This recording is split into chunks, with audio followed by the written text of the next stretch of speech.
hay una verdadera crisis que hasta no se conocía o no se veía venir, no está en la superficie, pero ahora sí empezó a emerger. Una crisis entre Estados Unidos y México, en donde está en el centro las agencias de seguridad de Estados Unidos, en particular la DEA. Y es que debemos recordar que después de que el año pasado detuvieron de una manera pues inapropiada a Salvador Cienfuegos, el exsecretario de la Defensa Nacional, allá en Estados Unidos, agentes de la DEA, por cierto. Y esto provocó una verdadera crisis binacional, que bueno, se resolvió con ya la liberación de este personaje, de este general. De todos modos, México, muy enojado, realmente empezaron a limitar la operación de los agentes de la DEA. Cambió la administración. Joe Biden pensó que iba a llegar a lo mismo, a que finalmente estos agentes de la CIA, de la DEA y demás tuvieran inmunidad, pero se topó con un México que le había cerrado todas las puertas. Y entonces, ya hace unos días, Mauricio, fíjate, la nueva jefa de la DEA solicitó, porque debemos recordar que como que estalló la crisis, Hertz se fue a Estados Unidos, a Washington, ¿te acuerdas?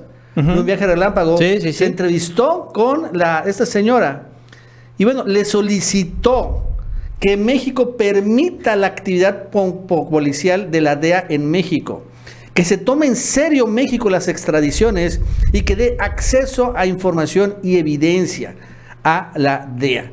Vamos a escucharlo, no está traducido, pero bueno, vamos a escuchar lo que dijo la nueva titular de la DEA. What the United States has asked, what I have asked the Mexican Attorney General, is for us to be able to engage in law enforcement activity in partnership with Mexican law enforcement, that Mexico will take seriously extraditions, and will honor extradition requests, that we get access to illicit financing information and other critical evidence that we need when we conduct investigations into organized crime.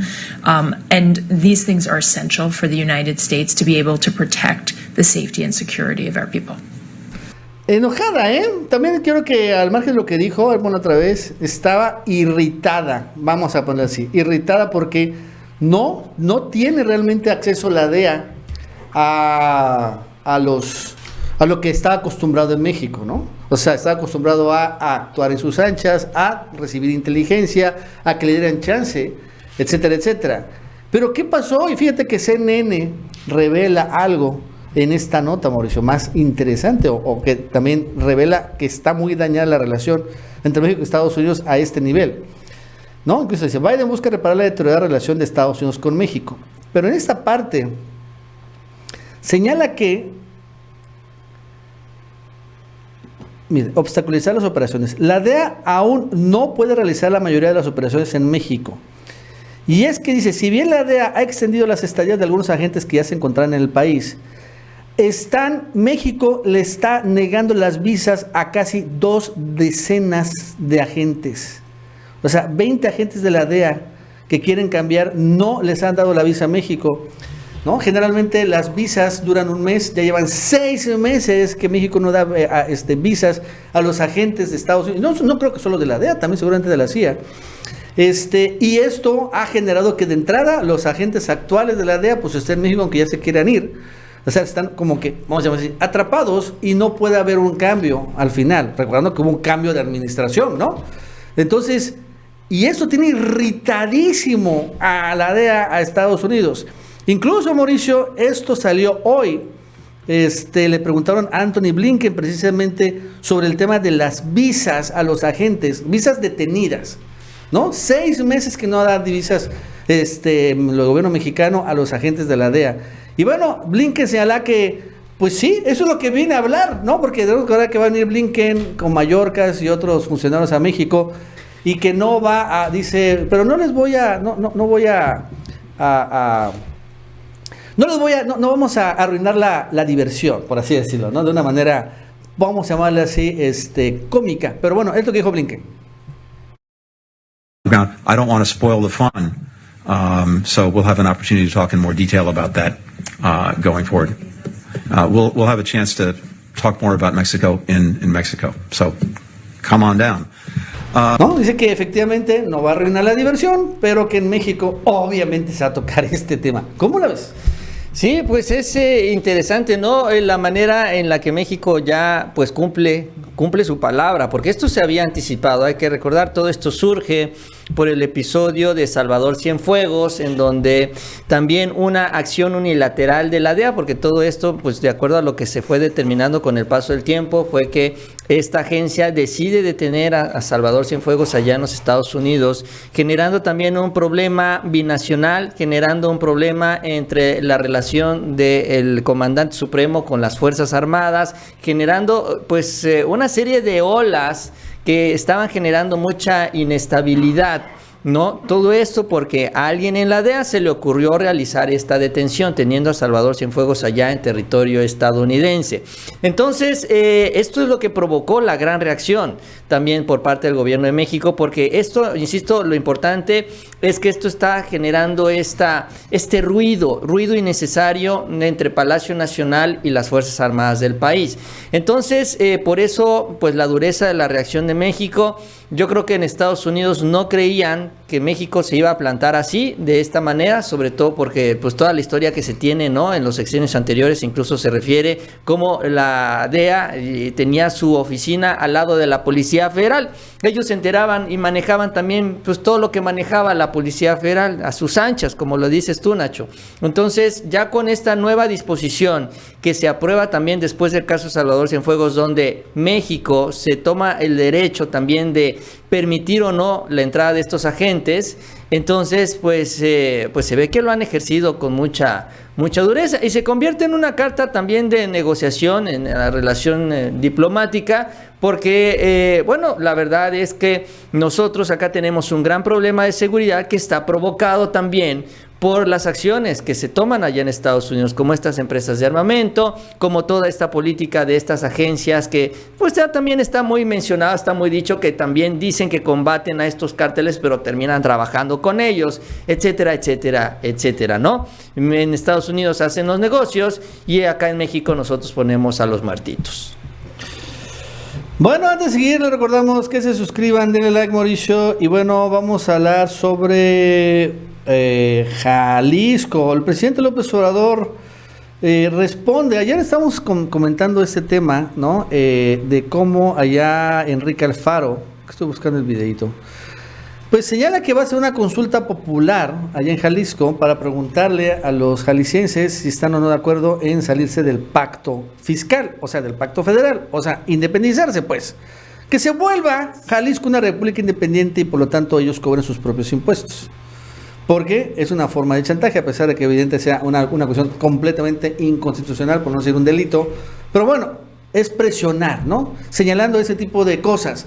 Es que Jalisco aporta mucho a la federación y no recibe nada. Hay un trato injusto. Es un discurso nacionalista que de todos modos sí pega, porque es distorsionado, pero sí apela finalmente al orgullo, por así decirlo, de los jaliscienses. Y bueno, de cualquier estado en ese sentido. Y bueno, esto es lo que dijo en ese momento Enrique Alfaro. Hacer una presentación, pues, que nos permite explicar con claridad de qué estamos hablando cuando ponemos sobre la mesa la necesidad de discutir y de renegociar el pacto fiscal entre nuestro Estado y la Federación. Y nos parece fundamental hacer de este ejercicio un espacio también de reflexión sobre lo que está en juego y sobre todo marcar un punto de partida de lo que será un trabajo de información que se tiene que desarrollar a profundidad, en el que cada uno de nosotros tendrá que asumir su responsabilidad para que los ciudadanos de Jalisco entiendan lo que está en juego, entiendan la importancia de participar, entiendan que su opinión, que su voto en esta consulta será decisivo para que nuestro Estado pueda tener los recursos que se necesitan hacia adelante para enfrentar los desafíos que tenemos. Es fundamental que todos nos llevemos la idea de que este no es un tema que competa al gobierno del Estado, este no es una agenda política, esta es una agenda que tiene un impacto directo. Y ahí, ¿no? Proponiendo y hablando, Mauricio, Enrique Alfaro, sobre esto de salirse del pacto fiscal, para que ahora sí reciba Jalisco lo que merecen. Eso que también idea que dice igual, lo mismito, Samuel García, lo ha dicho el Bronco, lo han dicho, bueno, varios del norte. Cabeza de Vaca también. Cabeza de Vaca, es que aportamos un chorro los norteños para los pinches huevones del sur, ¿no? Somos huevones nosotros aquí en el sur. Todo el día estamos echando en la hamaca.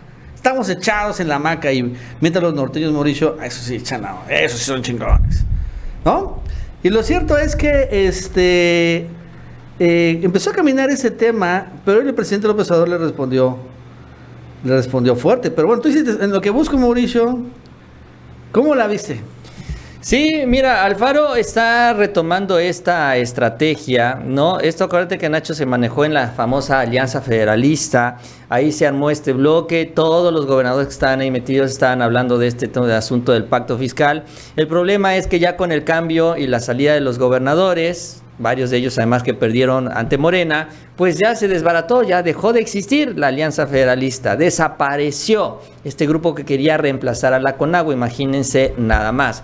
Entonces, ya Enrique Alfaro, que se queda solo prácticamente con Samuel García, entonces pues ya ideó esta manera de legitimar esta bandera electoral que es la que le está impulsando para el 2024. Vamos a hacer una consulta. Nacho, la consulta van a ser 4 fines de semana, o sea, 4 fines de semana de consulta ciudadana allá en el estado de Jalisco. Quiere operar a toda costa, o sea, si no sale el primer fin de semana, todavía tiene 3 fines de semana para ahí andar metiendo votos, porque bueno, el argumento que él va a buscar, ¿no? La idea es asegurar que se dio una gran participación, y esta participación es la demanda del pueblo de Jalisco en contra de las injusticias de la federación del presidente López Obrador. Por eso es que se crea todo esto, idea todo esto, él para pues tener ya una plataforma y con eso proyectarse como candidato presidencial. Ahora, el presidente López Obrador pues no se aguantó, y hoy sí fue muy directo, Nacho, le puso 2 centones a Enrique Alfaro. No sé si ya tienes el video, pero en uno de ellos, en una primera respuesta, le dice a los gobernadores, no solo a él, sino en general a los gobernadores, pero refiriéndose al caso de Enrique Alfaro, les dijo que no les va a dar un solo peso. ¿Y por qué no les va a dar un solo peso? Porque sus gobiernos siguen siendo corruptos. Y como son corruptos, él no va a entregar dinero para que se derroche en estos contratos, en estos lujos, en estos malos manejos. Así que no se haga la idea, Enrique Alfaro, de que va a tener más dinero hasta que no limpie su gobierno. O sea, en pocas palabras, le dijo a Alfaro que su gobierno es corrupto. Sí, así dijo el presidente López Obrador, y que no les va a dar un dinero, y que por el momento ni siquiera estén hablando de eso, más bien que resuelvan este problema de la corrupción. Eso para empezar. Sí, incluso el presidente le llamó que tienen que presentar el presupuesto, y reveló que finalmente tuvo un gobernador electo que le pidió al gobierno 1.500 millones de pesos extras, y se dio cuenta que era para puro derroche, y bueno, al final supongo yo le fue negado. Vamos a escuchar a López Obrador. Y necesito un apoyo adicional de la Federación de 1.500 millones.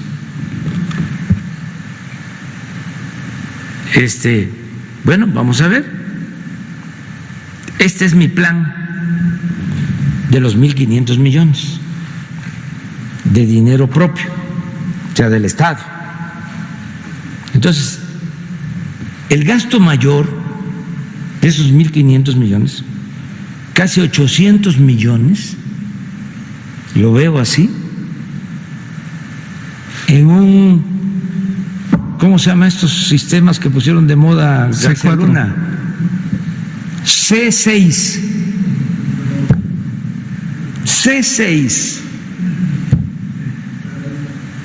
Así es, ¿verdad? Porque hasta ahorita el C5, pero este es como mi reloj, el iPhone 21 que tengo. Digo, sí, iPhone 21. C6. ¿Cómo? Habiendo muchísimas otras necesidades.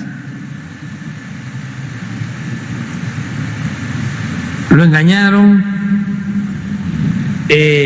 Hay proveedores que quieren vender las cámaras que quieren hacer el negocio. Ese dinero ni siquiera queda en el Estado.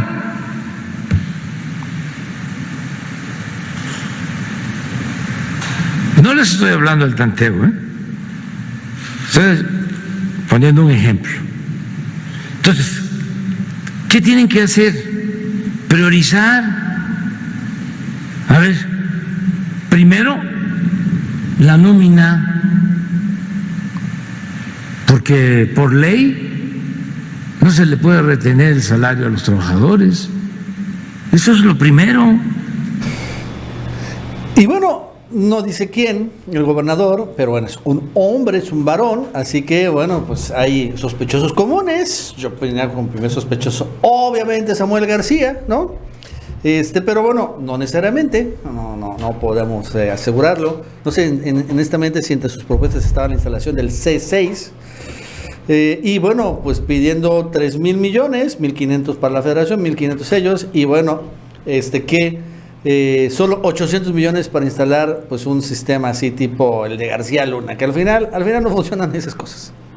Sí, fíjate, Nacho, también el presidente, además de estos argumentos, ¿no?, de lo que acabamos de escuchar y de que pues básicamente les dijo corruptos y que por eso no les daba dinero, también pues rebatió esto que viene señalando Enrique Alfaro en esta consulta y que también lo que viene diciendo el propio Samuel García, en donde pues habla sobre este tema, ¿no?, de lo de lo del PIB y todo eso que dicen, es que nuestros estados aportan muchísimo, son los que más aportan a la federación y nos regresan pues unas cuantas monedas, ¿no? Eso no se vale, eso no es justo, dicen, a nosotros nos tienen que dar más. Y entonces, además del primer sentón que les dio el presidente con este argumento de la corrupción y el mal manejo financiero, pues también le soltó, Nacho, ¿no?, también todo este tema. Sí, vamos a verlo.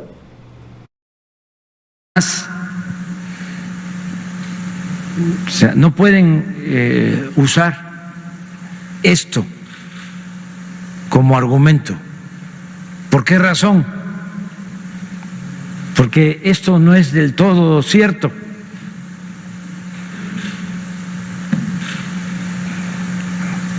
Y no es del todo cierto porque aquí están las empresas matrices y está toda la actividad financiera.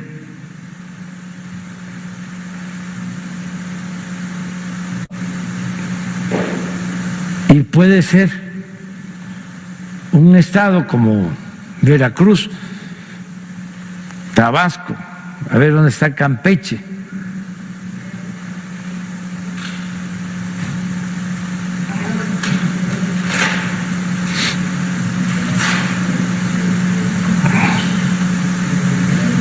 Está Yucatán 1.5, no veo Campeche.